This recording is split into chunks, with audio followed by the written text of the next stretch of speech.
ಅತ್ಯಾಚಾರಿ Prajwal ರೇವಣ್ಣಗೆ court ಜೀವಾವಧಿ ಶಿಕ್ಷೆ ನೀಡಿದ್ದು ಜೈಲಲ್ಲಿ ಯಾವುದೇ ವಿಶೇಷ ಸವಲತ್ತು ನೀಡದಂತೆ ಸೂಚನೆ ಕೊಡಲಾಗಿದೆ. ಪರಪ್ಪನ ಅಗ್ರಹಾರ ಜೈಲರ್ಗೆ ಕಾರಾಗೃಹ ಇಲಾಖೆ ಅಧಿಕಾರಿ ಸೂಚನೆ ನೀಡಿದ್ದು ಕಾರಾಗೃಹ ರೂಲ್ಸ್ ಫಾಲೋ ಮಾಡುವುದಕ್ಕೆ ಎಚ್ಚರಿಕೆ ನೀಡಿದ್ದಾರೆ. ಪ್ರಜ್ವಲ್ ರೇವಣ್ಣ ಇರೋ ಸೆಲ್ ಬಳಿ ಸಿಬ್ಬಂದಿ ನಿಯೋಜನೆ ಮಾಡುವುದಕ್ಕೂ ಕೂಡ ಸೂಚನೆ ಕೊಡಲಾಗಿದೆ. ಪ್ರಜ್ವಲ್ ರೇವಣ್ಣಗೆ ಜೀವನ ಪರ್ಯಂತ ಜೈಲು ಶಿಕ್ಷೆ ವಿಧಿಸಿ ಜನಪ್ರತಿನಿಧಿಗಳ ವಿಶೇಷ ನ್ಯಾಯಾಲಯ ಆದೇಶ ಕೊಟ್ಟಿದೆ. ಇನ್ನು ರೇಪಿಸ್ಟ್ ಪ್ರಜ್ವಲ್ಗಾಗಿ ಎಚ್ಡಿ ರೇವಣ್ಣ ಹೈಕೋರ್ಟ್ ಮೊರೆ ಹೋಗುವುದಕ್ಕೆ ಸಿದ್ಧತೆ ನಡೆಸಿದ್ದಾರೆ. ಜೀವಾವಧಿ ಶಿಕ್ಷೆ ಹಿನ್ನೆಲೆ ಪ್ರಜ್ವಲ್ ರೇವಣ್ಣ ಸಜಾ ಕೈದಿಯಾಗಿದ್ದಾರೆ. ರಾಜ್ಯದ ಖ್ಯಾತ ವಕೀಲರ ಸಂಪರ್ಕ ಮಾಡಿರುವ ರೇವಣ್ಣ ಕುಟುಂಬ ಇನ್ನೊಂದು ವಾರದಲ್ಲಿ ಹೈಕೋರ್ಟ್ಗೆ ಪ್ರಜ್ವಲ್ ಪರ ವಕಾಲತ್ತು ನಡೆಸುವುದಕ್ಕೆ ತಯಾರಿ ನಡೆಸಿದ್ದಾರೆ. ಮನೆ ಕೆಲಸ ಮಾಡುವ ಮಹಿಳೆ ಮೇಲೆ ಅತ್ಯಾಚಾರ ಮಾಡಿದ ಪ್ರಕರಣದಲ್ಲಿ ಪ್ರಜ್ವಲ್ ರೇವಣ್ಣಗೆ ಕೋರ್ಟ್ ಜೀವಾವಧಿ ಶಿಕ್ಷೆ ವಿಧಿಸಿದೆ. ಕೋರ್ಟ್ ತೀರ್ಪಿನ ಬಳಿಕ ಎಸ್ಪಿಪಿ ಜಗದೀಶ್ ಪ್ರತಿಕ್ರಿಯೆ ನೀಡಿದ್ದು, ಪ್ರಜ್ವಲ್ ರೇವಣ್ಣಗೆ ಬೇರೆ ಬೇರೆ ಸೆಕ್ಷನ್ಗಳಿಗೂ ಕೋರ್ಟ್ ಶಿಕ್ಷೆ ವಿಧಿಸಿದೆ. ಅಮಾಯಕ ಹೆಣ್ಣಿನ ಮೇಲೆ ಅತ್ಯಾಚಾರ ಮಾಡಿದ್ದಾನೆ. ಸಂತ್ರಸ್ತೆ ಸ್ಥಿತಿ ಏನು ಅಂತ ಕೋರ್ಟ್ನಲ್ಲಿ ವಾದ ಮಾಡಿದ್ವಿ. ಬದುಕಿರೋವರೆಗೂ ಅವರು ಶಿಕ್ಷೆಗೆ ಗುರಿಯಾಗಬೇಕು. ಜನಪ್ರತಿನಿಧಿಗಳ ಕೋರ್ಟ್ ಮಹತ್ವದ ತೀರ್ಪು ಕೊಟ್ಟಿದೆ ಅಂತ ಎಸ್ಪಿಪಿ ಜಗದೀಶ್ ಹೇಳಿಕೆ ಕೊಟ್ಟಿದ್ದಾರೆ.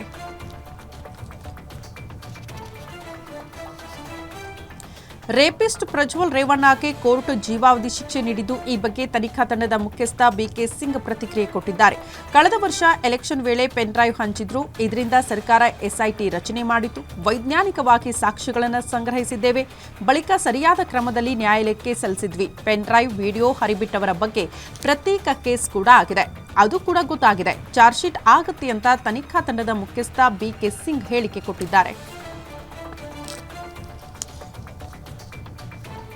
ಧರ್ಮಸ್ಥಳ ಗ್ರಾಮದಲ್ಲಿ ನೂರಾರು ಶವ ಹೂತೀಟ ಪ್ರಕರಣಕ್ಕೆ ಸಂಬಂಧಪಟ್ಟಂತೆ ಸುಮಾರು 8 ದಿನಗಳಿಂದ ಉತ್ಖನನ ಕಾರ್ಯಾಚರಣೆ ನಡೀತಾ ಇದೆ. ಇಲ್ಲಿ ತನಕ ಅನಾಮಿಕ ತೋರಿಸಿರುವ 10 ಸ್ಥಳಗಳ ಪೈಕಿ ಉತ್ಖನನ ಕಾರ್ಯ ಆಗಿದೆ. 10 ಸ್ಪಾಟ್ಗಳ ಪೈಕಿ 6ನೇ ಸ್ಪಾಟ್ನಲ್ಲಿ ಮಾತ್ರ ಮೂಳೆ ಚೂರುಗಳು ಪತ್ತೆಯಾಗಿದೆ. ಅನಾಮಿಕನಿಗೆ ಬಲವಾದ ನಂಬಿಕೆ ಇದ್ದ 9 ಹಾಗೂ 10ನೇ ಸ್ಪಾಟ್ನಲ್ಲಿ ಸಂಪೂರ್ಣ ಖಾಲಿಯಾಗಿದೆ.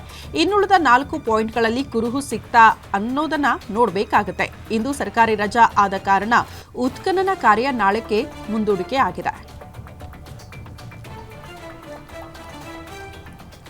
ಧರ್ಮಸ್ಥಳದಲ್ಲಿನ ಸಾವಿನ ಕೇಸ್ಗೆ ಮತ್ತೊಂದು ಮೇಜರ್ ಟ್ವಿಸ್ಟ್ ಸಿಕ್ಕಿದೆ. ಬೆಳ್ತಂಗಡಿ ಎಸ್ಐಟಿ ಕಚೇರಿಗೆ ಮತ್ತೊಬ್ಬ ಹೊಸ ಸಾಕ್ಷಿದಾರ ಆಗಮಿಸಿ ಧರ್ಮಸ್ಥಳ ಗ್ರಾಮದಲ್ಲಿ ಕೊಲೆಗಳು ಆಗಿರೋದು ನಿಜ ಅಂತ ಹೇಳಿದ್ದಾರೆ.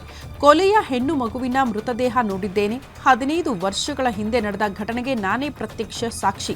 ಶವ ಹೂತಾಕಿದ್ದ ಸ್ಥಳ, ದಿನಾಂಕ ಎಲ್ಲವೂ ಗೊತ್ತಿದೆ ಅಂತ ಸಾಕ್ಷಿದಾರ ಜಯಂತ್ ಹೇಳಿದ್ದಾರೆ. 13 ರಿಂದ 15 ವರ್ಷದ ಬಾಲಕಿ ಶವವನ್ನ ನಾನೇ ನೋಡಿದ್ದೇನೆ. ಈ ಹಿಂದೆ ಪೊಲೀಸರ ಮೇಲೆ ನಂಬಿಕೆ ಇರಲಿಲ್ಲ. ಈಗ ಎಸ್ಐಟಿ ನೋಡಿ ಧೈರ್ಯ ಬಂದಿದೆ. ಹೀಗಾಗಿ ಈಗ ಸಾಕ್ಷಿ ಹೇಳೋದಕ್ಕೆ ಬಂದಿದ್ದೀನಿ ಅಂತ ಹೇಳಿದ್ದಾರೆ.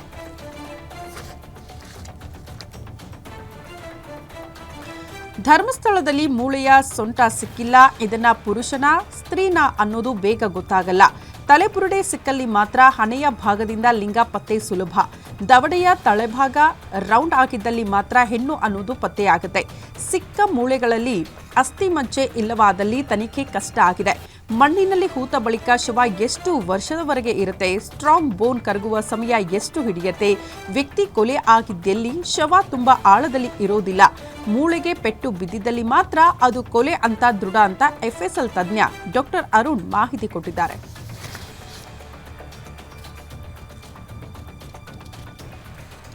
ಬಕ್ರೀದ್ ಹಬ್ಬದ ವೇಳೆ ಗೋವುಗಳ ರಕ್ಷಣೆ ವಿಚಾರಕ್ಕೆ ಸಂಬಂಧಪಟ್ಟಂತೆ ಮಾಜಿ ಎಂಎಲ್ಸಿ ವಿಜಯ್ ಸಿಂಗ್ ವಿರುದ್ಧ ಶಾಸಕ ಶರಣು ಸಲಗಾರ್ ಏಕವಚನದಲ್ಲೇ ವಾಗ್ದಾಳಿ ನಡೆಸಿದ್ರು ಅನ್ನೋ ಆರೋಪ ಕೇಳಿಬಂದಿದೆ. ಈ ವಿಚಾರಕ್ಕೆ ಸಂಬಂಧಪಟ್ಟಂತೆ ಶಾಸಕ ಶರಣು ಸಲಗಾರ್ ಸೇರಿ 4 ವಿರುದ್ಧ ಎಫ್ಐಆರ್ ದಾಖಲಾಗಿದೆ. ಕೈ ಘಟಕದ ಅಧ್ಯಕ್ಷ ನೀಲಕಂಠ ರಾಠೋಡ್ ಎಂಬುವರು ದೂರು ಕೊಟ್ಟಿದ್ದಾರೆ. ವಿಜಯ್ ಸಿಂಗ್ಗೆ ಜೀವ ಬೆದರಿಕೆ ಹಾಕಿದ್ದಾರೆ ಎಂದು ದೂರಿನಲ್ಲಿ ಉಲ್ಲೇಖ ಆಗಿದೆ.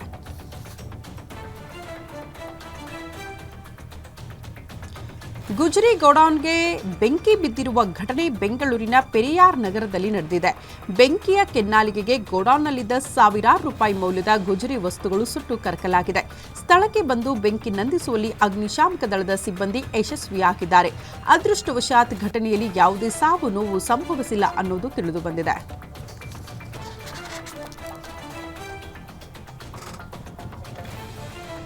ರಸ್ತೆ ಪಕ್ಕದ ಕಲ್ಲಿಗೆ ಕಾರ್ ಡಿಕ್ಕಿ ಹಾಕಿ ಓರ್ವ ಮಹಿಳೆ ಸ್ಥಳದಲ್ಲೇ ಮೃತಪಟ್ಟಿದ್ದು ಹಲವರು ಗಂಭೀರವಾಗಿ ಗಾಯಗೊಂಡಿರುವ ಘಟನೆ ರಾಯಚೂರಿನ ಮನ್ಸಲಾಪುರ ಕ್ರಾಸ್ ಬಳಿ ನಡೆದಿದೆ.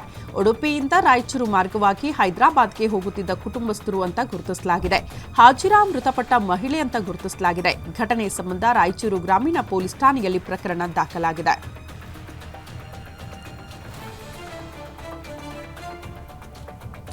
ಮಂಡ್ಯ ಜಿಲ್ಲೆಯ ಮಿಮ್ಸ್ ಆಸ್ಪತ್ರೆಯಲ್ಲಿ ವಿದ್ಯಾರ್ಥಿಗಳ ಸಾವಿನ ಸರಣಿ ಮುಂದುವರೆದಿದ್ದು ಹಾಸ್ಟೆಲ್ನ ಕೊಠಡಿಯಲ್ಲಿ ನೇಣು ಬಿಗಿದ ಸ್ಥಿತಿಯಲ್ಲಿ ವಿದ್ಯಾರ್ಥಿನಿ ಶವ ಪತ್ತೆಯಾಗಿದೆ. ನಿಷ್ಕಲ ಆತ್ಮಹತ್ಯೆ ಮಾಡಿಕೊಂಡಂತಹ ಬಿಎಸ್ಸಿ ವಿದ್ಯಾರ್ಥಿನಿ ಅನ್ನೋದು ಗುರುತಿಸಲಾಗಿದೆ.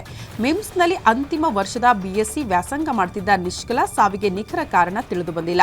ಮಂಡ್ಯ ಈಸ್ಟ್ ಪೊಲೀಸ್ ಠಾಣೆಯಲ್ಲಿ ಪ್ರಕರಣ ದಾಖಲಾಗಿದೆ.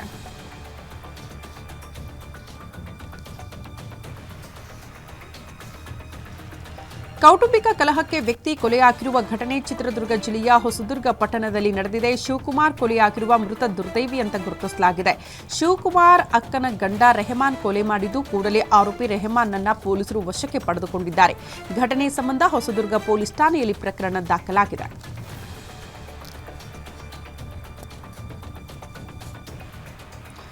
ವಿಜಯಪುರ ಜಿಲ್ಲೆಯ ದೇವರಹಿಪ್ಪರಗಿ ತಾಲೂಕಿನಲ್ಲಿ ನಡೀತಾ ಇರುವ ಅನಧಿಕೃತ ಶಾಲೆಗಳು, ಕೋಚಿಂಗ್ ಸೆಂಟರ್ಗಳನ್ನು ಬಂದ್ ಮಾಡಬೇಕು ಅಂತ ಒತ್ತಾಯಿಸಿ ನಮ್ಮ ಕರ್ನಾಟಕ ಸೇನೆ ಶಾಸಕರಿಗೆ ಮನವಿ ಸಲ್ಲಿಸಿದರು. ಜಿಲ್ಲೆಯ ದೇವರಹಿಪ್ಪರಗಿ ತಾಲೂಕಿನ ನಿಗದಿತ ವಿದ್ಯಾರ್ಹತೆ ಹೊಂದಿರದ ಅನುಮತಿಯನ್ನ ಕೂಡ ಪಡೆಯದೆ ಅನೇಕ ಅನಧಿಕೃತ ಶಾಲೆಗಳು ರಾಜಾರೋಷವಾಗಿ ನಡೀತಾ ಇದೆ. ದಾಖಲಾತಿ, ಅನುಮತಿ ಇಲ್ಲದೆ ತಾಲೂಕಿನ ಕ್ಷೇತ್ರ ಶಿಕ್ಷಣಾಧಿಕಾರಿಗಳ ಗಮನಕ್ಕೆ ಇದ್ರೂ ಬಂದ್ ಮಾಡೋದಕ್ಕೆ ಮನಸ್ಸು ಮಾಡ್ತಾ ಇಲ್ಲ. ಶಾಸಕರು ಕೂಡಲೇ ಕ್ಷೇತ್ರ ಶಿಕ್ಷಣಾಧಿಕಾರಿಗಳಿಗೆ ಅನಧಿಕೃತ ಶಾಲೆಗಳನ್ನು ಬಂದ್ ಮಾಡಬೇಕು ಅಂತ ಆದೇಶ ಕೊಡಬೇಕು ಅಂತ ಮನವಿ ಮಾಡಿಕೊಂಡಿದ್ದಾರೆ.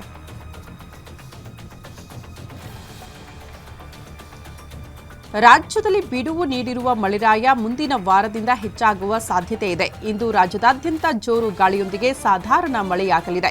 ಕರಾವಳಿ ಮತ್ತು ಮಲೆನಾಡಿನಲ್ಲಿ ಈ ಜಿಲ್ಲೆಗಳಲ್ಲಿ ಚದುರಿದಂತೆ ಸಾಧಾರಣ ಮಳೆ ಸಾಧ್ಯತೆ ಇದೆ. ಆದರೆ ಆಗಸ್ಟ್ 5ರಂದು ಕರಾವಳಿ ಜಿಲ್ಲೆಗಳಲ್ಲಿ ಭಾರೀ ಮಳೆಯಾಗಲಿದೆ ಅಂತ ಹವಾಮಾನ ಇಲಾಖೆ ತಿಳಿಸಿದೆ. ರಾಜ್ಯದಾದ್ಯಂತ ಆಗಸ್ಟ್ 7ರ ತನಕ ಮಳೆಯಾಗಲಿದೆ.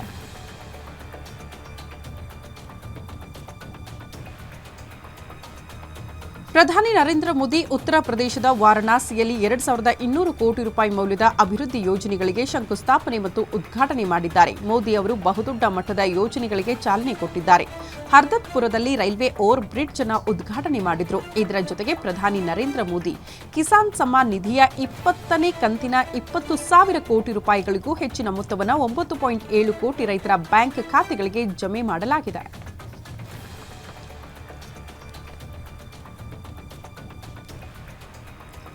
ಪೆಹಲ್ಗಾಮ್ ಭಯೋತ್ಪಾದಕರ ದಾಳಿಗೆ ಆಪರೇಷನ್ ಸಿಂಧೂರದ ಮೂಲಕ ಸೇಡು ತೀರಿಸಿಕೊಳ್ಳುವ ಭರವಸೆಯನ್ನು ಶಿವನ ಆಶೀರ್ವಾದದಿಂದ ಈಡೇರಿಸಲಾಗಿದೆ ಅಂತ ಪ್ರಧಾನಿ ಮೋದಿ ಹೇಳಿದ್ದಾರೆ. ವಾರಣಾಸಿಯಲ್ಲಿ ಸಾರ್ವಜನಿಕ ಸಭೆಯನ್ನು ಉದ್ದೇಶಿಸಿ ಮಾತನಾಡಿದ ಅವರು, ನಮ್ಮ ಆಪರೇಷನ್ ಸಿಂಧೂರನ ಯಶಸ್ಸನ್ನ ನಾನು ಮಹಾದೇವನ ಪಾದಗಳಿಗೆ ಅರ್ಪಿಸುತ್ತೇನೆ. 140 ಕೋಟಿ ದೇಶವಾಸಿಗಳ ಐಕ್ಯತೆಯು ಆಪರೇಷನ್ ಸಿಂಧೂರದ ಶಕ್ತಿಯಾಗಿದೆ ಅಂತ ಪ್ರಧಾನಿ ಒತ್ತಿ ಹೇಳಿದ್ದಾರೆ.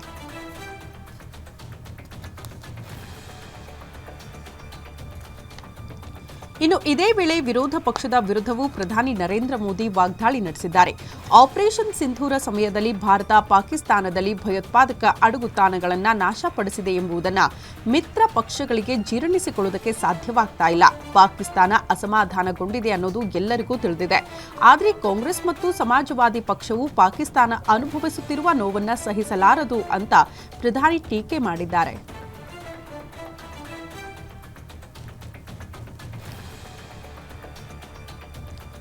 ಅಮೆರಿಕ ಅಧ್ಯಕ್ಷ ಡೊನಾಲ್ಡ್ ಟ್ರಂಪ್ ಘೋಷಿಸಿರುವ ಸುಂಕ ಹೆಚ್ಚಳದಿಂದ ಉಂಟಾದ ಜಾಗತಿಕ ಆರ್ಥಿಕ ಪ್ರಕ್ಷುಬ್ಧತೆಯ ನಡುವೆಯೂ ಪ್ರಧಾನಿ ಮೋದಿ ಭಾರತ ದೇಶವು ವಿಶ್ವದ 3ನೇ ಅತಿದೊಡ್ಡ ಆರ್ಥಿಕತೆಯಾಗುವ ಹಾದಿಯಲ್ಲಿದೆ ಅಂತ ಹೇಳಿದ್ದಾರೆ. ಟ್ರಂಪ್ ರಷ್ಯಾ ಜೊತೆಗಿನ ಅಮೆರಿಕದ ಸಂಬಂಧಗಳ ಬಗ್ಗೆ ಪ್ರತಿಕ್ರಿಯೆ ನೀಡುವಾಗ ಭಾರತವನ್ನ ಡೆಡ್ ಎಕಾನಮಿ ಅಂತ ಟೀಕೆ ಮಾಡಿರುವ ಕೆಲ ದಿನಗಳಲ್ಲಿ ಪ್ರಧಾನಿ ನರೇಂದ್ರ ಮೋದಿ ಈ ಹೇಳಿಕೆ ಕೊಟ್ಟಿದ್ದಾರೆ.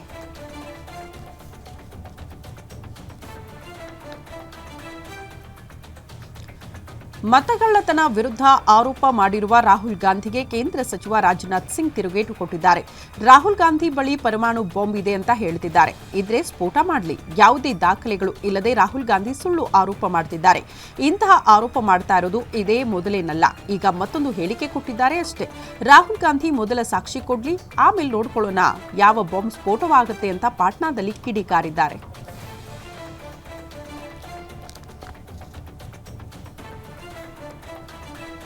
ಪದೇ ಪದೇ ಸುಳ್ಳು ಆರೋಪಗಳನ್ನು ಮಾಡಿ ಮುಜುಗರಕ್ಕೀಡಾಗುತ್ತಿರುವ ಸಂಸದ ರಾಹುಲ್ ಗಾಂಧಿ ಮತ್ತೊಂದು ಎಡವಟ್ಟು ಮಾಡಿಕೊಂಡಿದ್ದಾರೆ. ಕೃಷಿ ಕಾನೂನುಗಳ ವಿರುದ್ಧ ಹೋರಾಡುತ್ತಿದ್ದಾಗ ಏನಾಯಿತು ಅಂತ ನನಗೆ ಚೆನ್ನಾಗಿ ನೆನಪಿದೆ. ಈಗ ನಮ್ಮ ನಡುವೆ ಅರುಣ್ ಜೇಟ್ಲಿ ಬದುಕಿಲ್ಲ, ಆದರೆ ಅನಿವಾರ್ಯವಾಗಿ ನಾನು ಹೇಳುತ್ತಿದ್ದೇನೆ. ನಾವು ಪ್ರತಿಭಟನೆ ಮಾಡುವಾಗ ಕೇಂದ್ರ ಸರ್ಕಾರ ಆಗ ಸಚಿವರಾಗಿದ್ದ ಅರುಣ್ ಜೇಟ್ಲಿ ಅವರನ್ನ ನನ್ನ ಬಳಿಗೆ ಕಳುಹಿಸಿ ಬೆದರಿಕೆ ಹಾಕಿಸಿತ್ತು ಅಂತ ಆರೋಪ ಮಾಡಿದ್ದಾರೆ.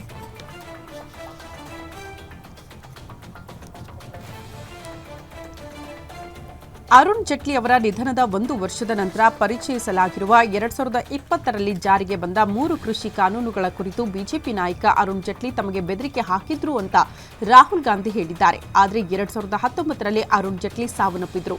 ಹೀಗಾಗಿ ಅರುಣ್ ಜೇಟ್ಲಿ ಕುರಿತು ಈ ರೀತಿ ಸುಳ್ಳು ಆರೋಪ ಮಾಡ್ತಾ ಇರುವ ರಾಹುಲ್ ಗಾಂಧಿಗೆ ಅರುಣ್ ಜೇಟ್ಲಿಯ ಮಗ ರೋಹನ್ ಜೇಟ್ಲಿ ತಿರುಗೇಟು ಕೊಟ್ಟಿದ್ದಾರೆ.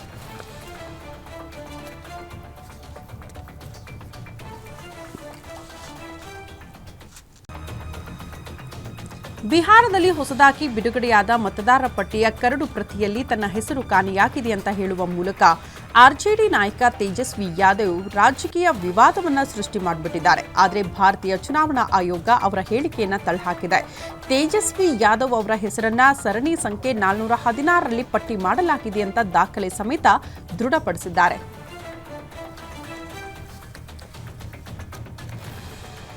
2008ರ ಮಾಲೆಗಾಂವ್ ಸ್ಫೋಟ ಪ್ರಕರಣದಲ್ಲಿ ಇತ್ತೀಚೆಗೆ ಖುಲಾಸೆಗೊಂಡ ಮಾಜಿ ಸಂಸದೆ ಪ್ರಜ್ಞಾ ಠಾಕೂರ್ ತನಿಖಾ ಅಧಿಕಾರಿಗಳು ಪ್ರಧಾನಿ ನರೇಂದ್ರ ಮೋದಿ ಹೆಸರನ್ನ ತನಿಖೆಯ ಸಮಯದಲ್ಲಿ ಹೇಳುವಂತೆ ಒತ್ತಾಯಿಸಿದ್ದಾರೆ ಮತ್ತು ಬೆದರಿಕೆ ಹಾಕಿದ್ದಾರೆ ಅಂತ ಹೇಳಿದ್ದಾರೆ.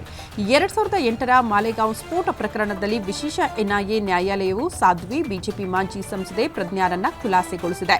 ಅದಾದ ಕೆಲ ದಿನಗಳ ನಂತರ ಪ್ರಜ್ಞಾ ಠಾಕೂರ್ ಸ್ಫೋಟಕ ಹೇಳಿಕೆ ನೀಡಿದ್ದಾರೆ.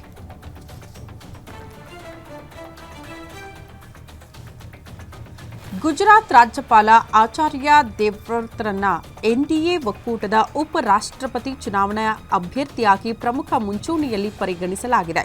ಮೂಲಗಳ ಪ್ರಕಾರ ಪ್ರಧಾನಿ ನರೇಂದ್ರ ಮೋದಿ ಅವರು ಹರಿಯಾಣ ಮೂಲದ ದೇವ್ವ್ರತ್ ಅವರನ್ನ ಉಪರಾಷ್ಟ್ರಪತಿ ಹುದ್ದೆಗೆ ಅಭ್ಯರ್ಥಿಯನ್ನಾಗಿಸುವತ್ತ ಆಸಕ್ತಿ ಹೊಂದಿದ್ದಾರೆ.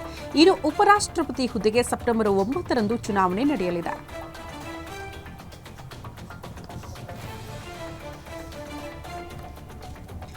ಜಮ್ಮು ಕಾಶ್ಮೀರದ ಕುಲ್ಗಾಮ್ ಜಿಲ್ಲೆಯಲ್ಲಿ ನಡೀತಾ ಇರುವ ಭಯೋತ್ಪಾದನಾ ವಿರೋಧಿ ಕಾರ್ಯಾಚರಣೆಯಲ್ಲಿ ಉಗ್ರರನ್ನ ಹತ್ಯೆ ಮಾಡಲಾಗಿದೆ ಅಂತ ಅಧಿಕಾರಿಗಳು ಸ್ಪಷ್ಟಪಡಿಸಿದ್ದಾರೆ.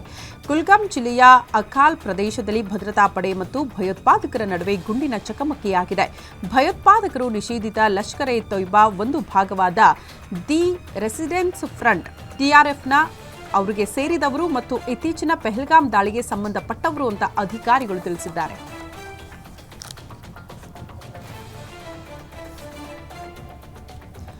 ಬಿಹಾರದ ಅರಾಜ್ ಜಿಲ್ಲೆಯ ವಿಡಿಯೋವೊಂದು ಸೋಷಿಯಲ್ ಮೀಡಿಯಾದಲ್ಲಿ ಸಖತ್ ವೈರಲ್ ಆಗಿದ್ದು, ಮಗನನ್ನ ಉಳಿಸೋದಕ್ಕೆ ತಾಯಿಯೊಬ್ಬಳು ನಡೆಸ್ತಾ ಇರುವ ಹೃದಯ ವಿದ್ರಾವಕ ಹೋರಾಟವನ್ನ ಸೆರೆ ಹಿಡಿಯಲಾಗಿದೆ. ಆತ್ಮಹತ್ಯೆ ಮಾಡಿಕೊಂಡ ಅಪ್ರಾಪ್ತ ಬಾಲಕನನ್ನ ಉಳಿಸೋದಕ್ಕೆ ಅವನ ತಾಯಿ ತೀವ್ರವಾಗಿ ಪ್ರಯತ್ನ ಪಡ್ತಾ ಇರುವಂತಹ ವಿಡಿಯೋ ಇದಾಗಿದೆ. ಭಾವನಾತ್ಮಕ ಕ್ಲಿಪ್ ಅನೇಕರನ್ನ ಕಣ್ಣೀರು ಹಾಕುವಂತೆ ಮಾಡಿದೆ.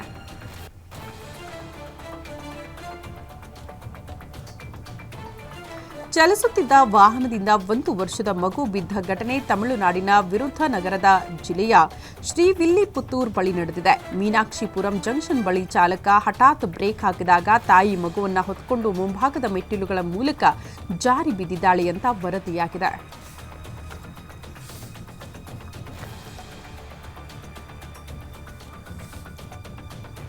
ಉತ್ತರ ಪ್ರದೇಶದ ಮೀರತ್ನಲ್ಲಿ ಆಘಾತಕಾರಿ ಘಟನೆಯೊಂದು ನಡೆದಿದ್ದು, ತನ್ನ 7 ತಿಂಗಳ ಗರ್ಭಿಣಿ ಪತ್ನಿಯನ್ನ ಇರಿದು ಕೊಂದಿದ್ದಾನೆ. ನಂತರ ತಾನೇ ಪೊಲೀಸರಿಗೆ ಕರೆ ಮಾಡಿ ಹೆಂಡತಿಯನ್ನ ಕೊಂದಿದ್ದ ರೂಮ್ ಒಳಗಡೆ ಹೋಗಿ ಬೀಗ ಹಾಕಿಕೊಂಡಿದ್ದಾನೆ. ಪೊಲೀಸರು ಬರೋ ತನಕ ಹೆಂಡತಿಯ ಶವದ ಪಕ್ಕದಲ್ಲಿ ಕಾದು ಕುಳಿತಿದ್ದಾನೆ. ಕೊಲೆ ಮಾಡಿದ ಆರೋಪಿಯನ್ನ ರವಿಶಂಕರ್ ಅಂತ ಗುರುತಿಸಲಾಗಿದೆ. 7 ತಿಂಗಳ ಗರ್ಭಿಣಿಯಾದ 20 ವರ್ಷದ ಪತ್ನಿ ಸಪ್ನಾ ಜೊತೆ ಜಗಳವಾಡಿದ ನಂತರ ಆಕೆಯನ್ನ ಪತಿನೇ ಕೊಲೆ ಮಾಡಿದ್ದಾನೆ.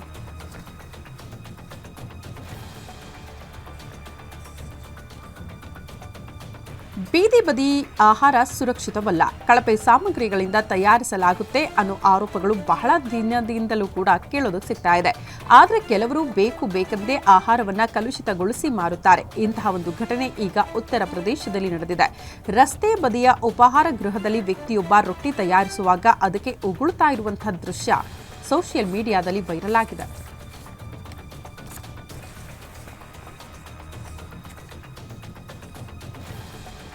ಉತ್ತರ ಪ್ರದೇಶದ ಗಾಜಿಯಾಬಾದ್ನಿಂದ ವಿಚಿತ್ರ ಘಟನೆಯೊಂದು ಬೆಳಕಿಗೆ ಬಂದಿದ್ದು, ಕಳ್ಳರು ಚರಂಡಿಗೆ ಮುಚ್ಚಿದ್ದ ಕಬ್ಬಿಣದ ಮುಚ್ಚಳವನ್ನು ಕದ್ದಿದ್ದಾರೆ. ಈ ಘಟನೆ ಆ ಪ್ರದೇಶದಲ್ಲಿ ಅಳವಡಿಸಲಾದ ಸಿಸಿಟಿವಿಯಲ್ಲಿ ಸೆರೆಯಾಗಿದೆ. ಈ ವಿಡಿಯೋ ಸೋಷಿಯಲ್ ಮೀಡಿಯಾದಲ್ಲಿ ವೈರಲ್ ಆಗಿದೆ. ಇಬ್ಬರು ವ್ಯಕ್ತಿಗಳು ಚರಂಡಿಯ ಮುಚ್ಚಳವನ್ನು ಎತ್ತುತ್ತಿರುವುದು ಕಾಣಬಹುದು. ಅಷ್ಟರಲ್ಲಿ ಮತ್ತೊಬ್ಬ ವ್ಯಕ್ತಿ ಈ ರಿಕ್ಷಾದಲ್ಲಿ ಬಂದ. ಇಬ್ಬರು ಕಳ್ಳರು ಕಬ್ಬಿಣದ ಮುಚ್ಚಳವನ್ನು ರಿಕ್ಷಾಕ್ಕೆ ತುಂಬಿಕೊಂಡು ಸ್ಥಳದಿಂದ ಪರಾರಿಯಾಗಿದ್ದಾರೆ.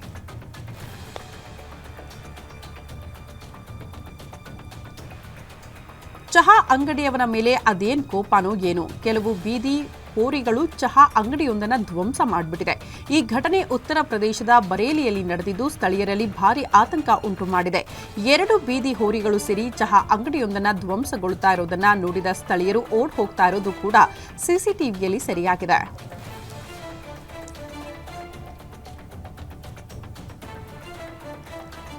ಛತ್ತೀಸ್ಗಢದ ಕಾಂಕೇರ್ ಜಿಲ್ಲೆಯಲ್ಲಿ ನಡೆದ ಆಘಾತಕಾರಿ ಘಟನೆಯೊಂದು ವಿಡಿಯೋ ಪ್ರಾಣಿ ಕ್ರೌರ್ಯದ ವಿರುದ್ಧ ಆಕ್ರೋಶ ಹುಟ್ಟುಹಾಕಿದೆ. ಯುವಕನೊಬ್ಬ ದೊಡ್ಡ ಹೆಬ್ಬಾವನ್ನ ಬೈಕ್ಗೆ ಕಟ್ಟಿಕೊಂಡು ರಸ್ತೆಯಲ್ಲಿ ಎಳೆದುಕೊಂಡು ಹೋಗಿದ್ದಾನೆ. ಈ ಘಟನೆ ಸ್ಥಳೀಯವಾಗಿ ಚರ್ಚೆಗೆ ಗ್ರಾಸವಾಗಿದ್ದು ಜನ ತೀವ್ರ ಆಕ್ಷೇಪ ವ್ಯಕ್ತಪಡಿಸಿದ್ದಾರೆ.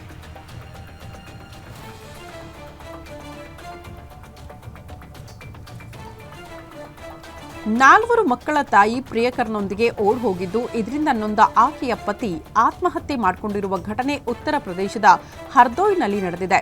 ಸರ್ವೇಶ್ ಆತ್ಮಹತ್ಯೆ ಮಾಡಿಕೊಂಡಂತಹ ವ್ಯಕ್ತಿ. ಇವರ ಪತ್ನಿ ರಿಂಕಿ ಪ್ರಿಯಕರನೊಂದಿಗೆ ಓಡ್ ಹೋಗಿದ್ದಾಳೆ. 4 ಮಕ್ಕಳ ತಾಯಿಯಾಗಿದ್ದ ರಿಂಕಿ ಪ್ರಿಯಕರನೊಂದಿಗೆ ಹೋಗುವ ಮುನ್ನ ಗಂಡ ಸರ್ವೇಶ್ಗೆ ವಿಷ ಕುಡಿದು ಸಾಯಿ ಅಂತ ಹೇಳಿದ್ದಾಳೆ ಎನ್ನಲಾಗಿದೆ.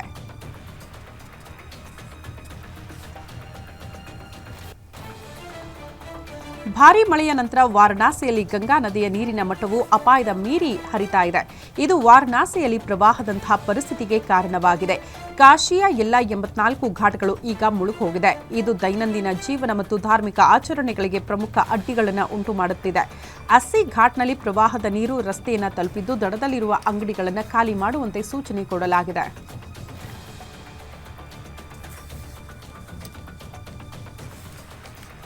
ಹಿಮಾಚಲ ಪ್ರದೇಶದಲ್ಲಿ ಸುರಿತಾ ಇರುವ ಭಾರೀ ಮಳೆ ಮಹಾ ಅವಾಂತರವನ್ನೇ ಸೃಷ್ಟಿ ಮಾಡಿದ್ದು, ಪ್ರವಾಹದ ರಭಸದ ಹೊಡೆತಕ್ಕೆ ಡ್ಯಾಂ ಒಂದು ಕುಸಿದು ಬಿದ್ದಿದೆ.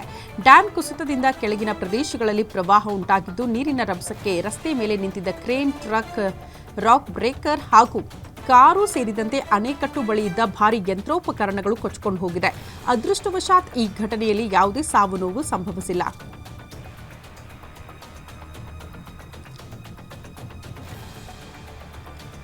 ಭಾರೀ ಮಳೆಯಿಂದ ಹಾನಿಗೊಳಗಾಗಿರುವ ಹಳ್ಳಿಗಳ ನಿರ್ವಹಣೆ ಅಗತ್ಯ ಇರೋದ್ರಿಂದ ಇಂದಿನಿಂದ ಅಮರನಾಥ ಯಾತ್ರೆಯನ್ನು ಸ್ಥಗಿತಗೊಳಿಸಲಾಗಿದೆ ಅಂತ ಅಧಿಕಾರಿಗಳು ತಿಳಿಸಿದ್ದಾರೆ. ಜುಲೈ 3ರಂದು ಪ್ರಾರಂಭವಾದ ಯಾತ್ರೆಯು ಆಗಸ್ಟ್ 9ರಂದು ಮುಕ್ತಾಯಗೊಳ್ಳಬೇಕಿತ್ತು. ಭಾರೀ ಮಳೆಯ ಹಿನ್ನೆಲೆಯಲ್ಲಿ ಕೈಗೊಳ್ಳಬೇಕಾದ ನಿರ್ಣಾಯಕ ದುರಸ್ತಿ ನಿರ್ವಹಣಾ ಕಾರ್ಯಗಳ ಕಾರಣದಿಂದ ಅಧಿಕಾರಿಗಳು ಯಾತ್ರೆಯನ್ನು ಸ್ಥಗಿತಗೊಳಿಸಿದ್ದಾರೆ.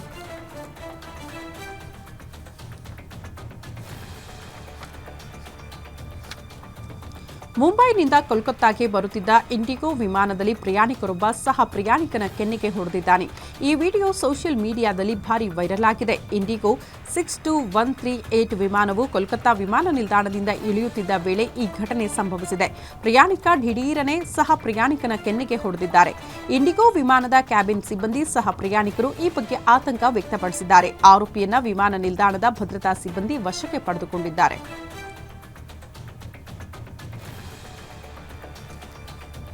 ರಷ್ಯಾದಿಂದ ಭಾರತ ತೈಲ ಖರೀದಿ ಮಾಡುವುದು ಅಮೆರಿಕದ ಕಣ್ಣು ಕೆಂಪಗಾಗುವಂತೆ ಮಾಡಿರುವುದು ಎಲ್ಲರಿಗೂ ಗೊತ್ತೇ ಇದೆ. ವಾಷಿಂಗ್ಟನ್ ಡಿಸಿಯಲ್ಲಿ ಸುದ್ದಿಗಾರರ ಜೊತೆ ಮಾತನಾಡಿರುವ ಅಮೆರಿಕ ಅಧ್ಯಕ್ಷ ಡೊನಾಲ್ಡ್ ಟ್ರಂಪ್, ಭಾರತ ಇನ್ನು ಮುಂದೆ ರಷ್ಯಾದಿಂದ ತೈಲ ಖರೀದಿ ಮಾಡಲ್ಲ ಅಂತ ಹೇಳಿದ್ದಾರೆ. ಭಾರತವು ರಷ್ಯಾದ ತೈಲ ಖರೀದಿಯನ್ನು ನಿಲ್ಲಿಸಿದೆ ಎನ್ನಲಾಗ್ತಾ ಇದ್ದು, ಆದರೆ ಇದು ದೃಢಪಟ್ಟರೆ ಒಳ್ಳೆಯದು. ಇದೊಂದು ಭಾರತದ ಒಳ್ಳೆಯ ಹೆಜ್ಜೆ ಅಂತ ತಿಳಿಸಿದ್ದಾರೆ.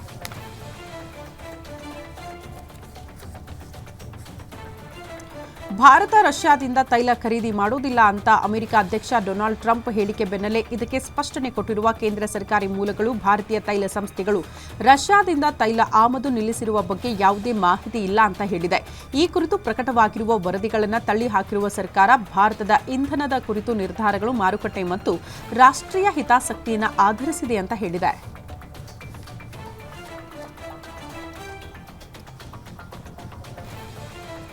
ಭಾರತ ಹಾಗೂ ಇಂಗ್ಲೆಂಡ್ ತಂಡಗಳ ನಡುವಿನ 5ನೇ ಹಾಗೂ ಟೆಸ್ಟ್ ಸರಣಿಯ ಕೊನೆಯ ಪಂದ್ಯ ಅತ್ಯಂತ ತೀವ್ರ ಕುತೂಹಲದಿಂದ ಕೆರಳಿಸಿದೆ. ಯಶಸ್ವಿ ಜೈಸ್ವಾಲ್ ಭರ್ಜರಿ ಶತಕ, ಮೊಹಮ್ಮದ್ ಸಿರಾಜ್ ಮಾರಕ ಬೌಲಿಂಗ್ ದಾಳಿಯ ಸಹಾಯದಿಂದ ಭಾರತ ತಂಡ ಓವಲ್ ಟೆಸ್ಟ್ ಪಂದ್ಯದ 3ನೇ ದಿನ ಮೇಲುಗೈ ಸಾಧಿಸಿದೆ. ಈ ಪಂದ್ಯದಲ್ಲಿ ಗೆಲ್ಲುವುದಕ್ಕೆ ಭಾರತ ತಂಡಕ್ಕೆ 9 ವಿಕೆಟ್ಗಳ ಅಗತ್ಯವಿದ್ದರೆ ಆತಿಥೇಯ ಇಂಗ್ಲೆಂಡ್ ತಂಡಕ್ಕೆ ಇನ್ನುಳಿದ 2 ದಿನಗಳಲ್ಲಿ 324 ರನ್ಗಳ ಅಗತ್ಯವಿದೆ. ಹಾಗಾಗಿ ಈ ಪಂದ್ಯದಲ್ಲಿ ಯಾವ ತಂಡ ಗೆಲ್ಲಬಹುದು ಅಂತ ನಿರ್ಧಾರವಾಗಲಿದೆ.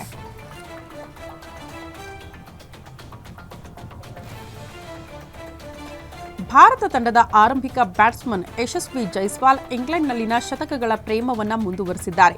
ಕೆನ್ನಿಂಗ್ಟನ್ ಓವಲ್ನಲ್ಲಿ ನಡೀತಾ ಇರುವ ಟೆಸ್ಟ್ ಸರಣಿಯ ಕೊನೆಯ ಪಂದ್ಯದ ದ್ವಿತೀಯ ಇನ್ನಿಂಗ್ಸ್ನಲ್ಲಿ ಜೈಸ್ವಾಲ್ ಇಂಗ್ಲೆಂಡ್ ವಿರುದ್ಧ ತನ್ನ 4ನೇ ಟೆಸ್ಟ್ ಶತಕವನ್ನು ಪೂರ್ಣಗೊಳಿಸಿದ್ದಾರೆ. ಅಲ್ಲದೆ ಇದು ಯಶಸ್ವಿ ಜೈಸ್ವಾಲ್ ಅವರ ಟೆಸ್ಟ್ ವೃತ್ತಿ ಬದುಕಿನ 6ನೇ ಶತಕ ದಾಖಲಿಸಿದ್ದಾರೆ.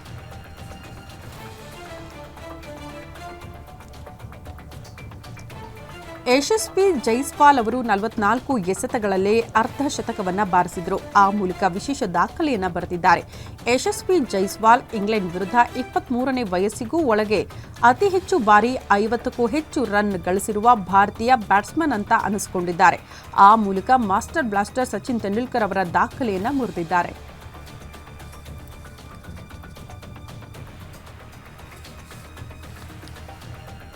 5ನೇ ಟೆಸ್ಟ್ನ 2ನೇ ದಿನ ಆಕಾಶ್ ದೀಪ್ 4ನೇ ಸ್ಥಾನದಲ್ಲಿ ನೈಟ್ ವಾಚ್ಮ್ಯಾನ್ ಆಗಿ ಬ್ಯಾಟಿಂಗ್ಗೆ ಬಂದಿದ್ರು.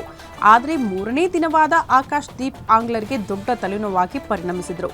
3ನೇ ದಿನ ಬೆಳಗ್ಗೆ ಆಕಾಶ್ ದೀಪ್ ಬಂದು ಆಕ್ರಮಣಕಾರಿಯಾಗಿ ಬ್ಯಾಟಿಂಗ್ ಮಾಡಿದ್ರು. ಆ ಚೊಚ್ಚಲ ಟೆಸ್ಟ್ ಅರ್ಧ ಶತಕವನ್ನು ಪೂರ್ಣಗೊಳಿಸಿದ್ದಾರೆ.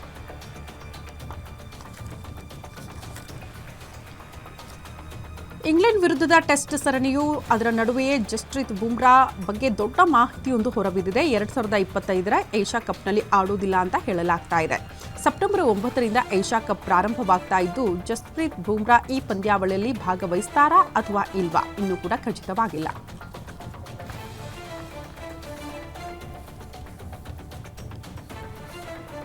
ಎರಡ್ 2012ರ hit action comedy cinema son of Sardaar ಮುಂದುವರೆದ ಭಾಗವಾಗಿ ಸನ್ ಆಫ್ ಸರ್ದಾರ್ 2 ಚಿತ್ರಮಂದಿರಗಳಲ್ಲಿ ಬಿಡುಗಡೆಯಾಗಿದೆ. ಈ ಚಿತ್ರದ ವಿಶೇಷ ಪ್ರೀಮಿಯರ್ ಶೋ ಅನ್ನು ಆಯೋಜನೆ ಮಾಡಲಾಗಿದ್ದು ಬಾಲಿವುಡ್ ಹಲವು ಸೆಲೆಬ್ರಿಟಿಗಳು ಗ್ರ್ಯಾಂಡ್ ಎಂಟ್ರಿ ಕೊಟ್ಟರು. ಈ ವೇಳೆ ನಟಿಯರ ವಿಭಿನ್ನ ಲುಕ್ ಎಲ್ಲರ ಗಮನ ಸೆಳೆದಿದೆ.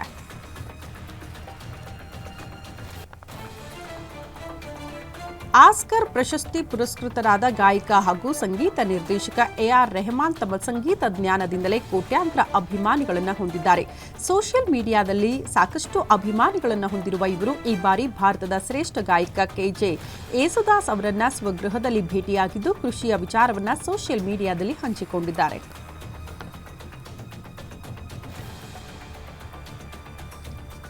ಅಕ್ಕಿನೇನಿ ಕುಟುಂಬದ 3 ತಲೆಮಾರಿನ ನಟರುಗಳು ಒಟ್ಟಿಗೆ ನಟಿಸಿರುವ ಮನಂ ಸಿನಿಮಾ 2014ರಲ್ಲಿ ಬಿಡುಗಡೆಯಾಗಿತ್ತು.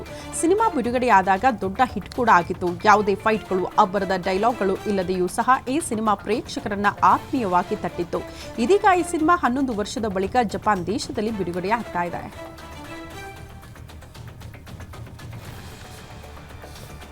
ರಜನಿಕಾಂತ್ ನಟನೆಯ ಕೂಲಿ ಸಿನಿಮಾ ದಕ್ಷಿಣ ಭಾರತದ ಬಹು ನಿರೀಕ್ಷಿತ ಸಿನಿಮಾ ಆಗಿದೆ.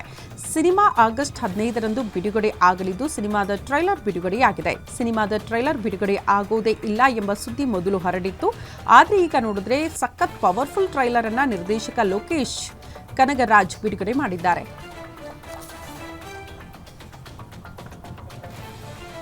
ಚಿಕ್ಕಮಗಳೂರಿನಲ್ಲಿ ನಟ ದರ್ಶನ್ ಅಭಿಮಾನಿಗಳು ಕಷ್ಟದಲ್ಲಿರೋರಿಗೆ ಸಹಾಯ ಮಾಡುವುದರ ಮೂಲಕ ಮಾನವೀಯತೆ ಮೆರೆದಿದ್ದಾರೆ. ಈ ಬಾರಿ ಕೂಡ ಎನ್ಆರ್ಪುರ ತಾಲೂಕಿನ ಡಿ ಕಂಪನಿಯ ಅಭಿಮಾನಿ ಬಳಗದ ಸದಸ್ಯರು ನಂದನ್ ಅವರಿಗೆ ಅಭಿಮಾನಿಗಳೇ ವೆಚ್ಚವನ್ನು ಭರಿಸಿ ತ್ರಿಚಕ್ರ ವಾಹನವನ್ನ ನಂದನ್ ಅವರಿಗೆ ಗಿಫ್ಟ್ ಆಗಿ ಕೊಟ್ಟಿದ್ದಾರೆ.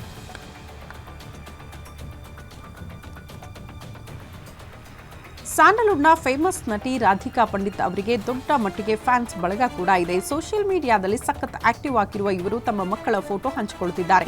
ಈ ಬಾರಿ ರಾಧಿಕಾ ತಮ್ಮ ನಾದಿನಿ ನಂದಿನಿ ಜೊತೆಗೆ ಕಾರ್ಯಕ್ರಮವೊಂದರಲ್ಲಿ ಫೋಟೋ ಕ್ಲಿಕ್ಕಿಸಿಕೊಂಡಿದ್ದು ಸದ್ಯ ಅವರ ಫೋಟೋ ಸೋಷಿಯಲ್ ಮೀಡಿಯಾದಲ್ಲಿ ವೈರಲ್ ಆಗ್ತಾ ಇದೆ.